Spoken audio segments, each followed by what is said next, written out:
Hello, ladies and gentlemen, and welcome back to another episode of Parks and Tech. Today, we're going to be taking a look at another trail camera from Apeman. This is an upgraded model from the H45 I reviewed last month. I will link that video in the description below in case you missed it. A huge thank you to Apeman for sending this out for my unbiased review. At the time of creating this video, the camera is on sale at Amazon for $69.99 US. I will post a link in the description below. Let's take a quick look at the packaging. On the front, we have the trail camera itself. It's capable of 20 megapixel images, has a 116 degree wide angle lens, and a 120 degree detection angle. On the side, we have some more specs. Time-lapse video, 2.4 inch built-in LCD screen. It has an IP66 waterproof rating, and 40 IR LEDs. Nothing much on the bottom. Apeman branding on the side.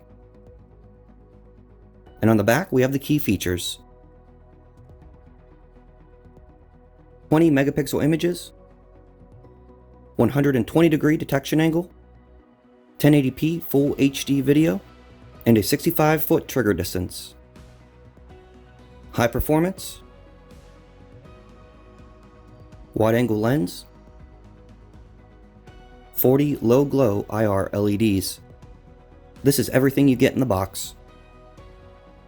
Mini USB cable for data transfer and updates, a user manual which is very easy to read, a mounting strap which is what I will be using, Apeman thank you and contact card, a 16 gig micro SD card which typically doesn't come with these cameras, so this is a really nice touch, more mounting gear, and finally the trail camera itself.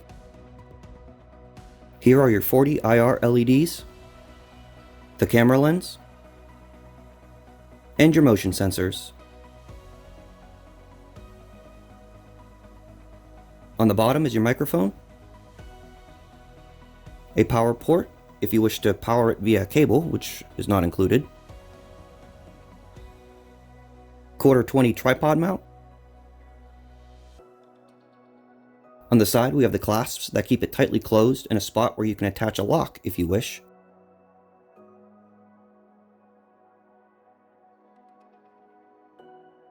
On the back, we have our attached mounting brackets where our strap will go, and another tripod mount.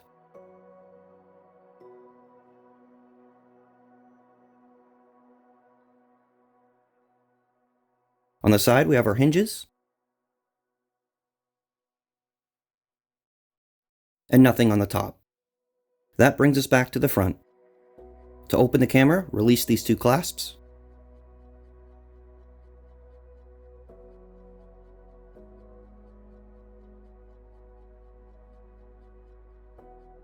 Here's the 2.4 inch LCD screen,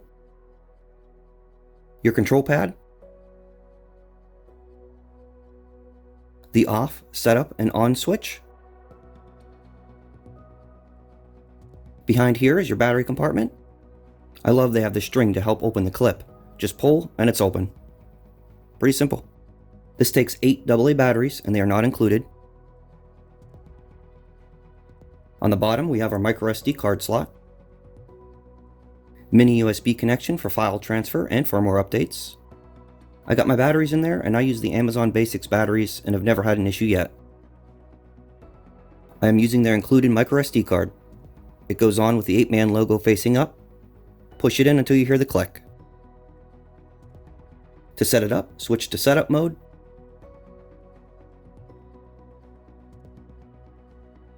Select your language. There is a lot to choose from. Use the arrows to navigate and the OK button to select. Set your date and time if you wish. I always do this. It's always recommended to format your SD card before first use, whether it's new or not.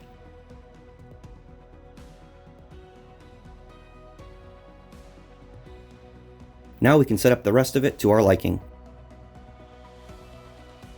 Press the menu button. For the mode option, I like video and photos to be captured when triggered.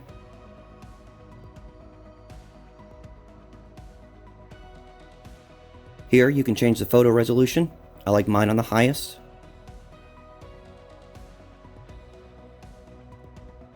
Video resolution. I like mine also on the highest. Picture number lets you change how many photos it takes when triggered. With the video and photo mode together, it only allows one photo at a time. Video length allows you to adjust how long it records once triggered. I'll put mine on 15 seconds.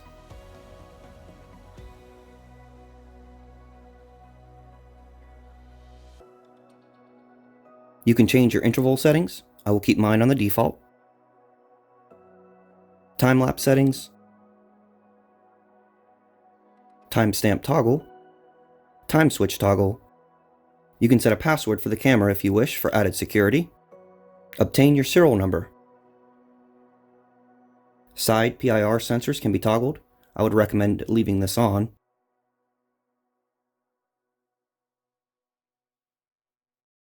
PIR sensitivity settings can be changed. Normally I put it on medium, however there's a new one that I haven't seen before. Auto. I'm going to go on ahead and try that one. Let's see what it does, and how well it works. Language and formatting options again. Clock set. Return all settings to default. Auto power off and beep sound options. You can toggle audio recording on or off. Change the volume for playback on the camera.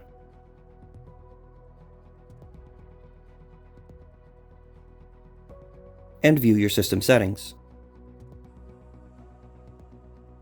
The replay button lets you view photos and videos on the SD card. I currently don't have any. The shot button triggers the camera according to your mode settings. Now you can see I have some photos and videos on my SD card.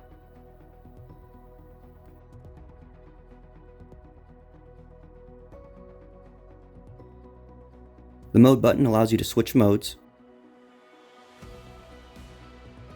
This is the video and photo icon. This is the photo only icon. This is the video only icon. I of course want mine on both. We have everything set up and now it's time to turn it off and mount it. Be sure to close it up tight and be sure you remove all plastic covers on the IR lights, the lens, and the sensors. I've got it mounted and I always like to double check things in setup mode before I turn it on.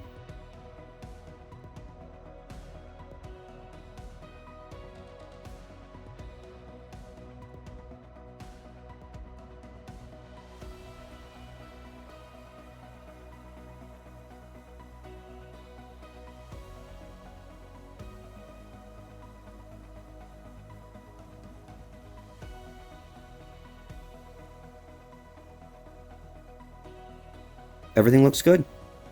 Switch the camera on. You'll see a countdown in the bottom right corner of the screen. Close it up nice and tight and let it do its thing.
All in all, this H60 is a really nice upgrade from the H45, and for not much more money.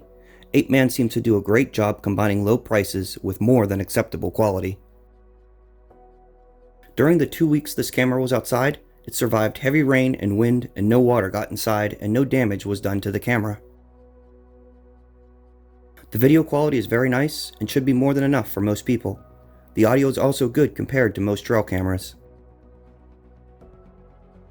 Where I think this really shines is in the 20 megapixel photos.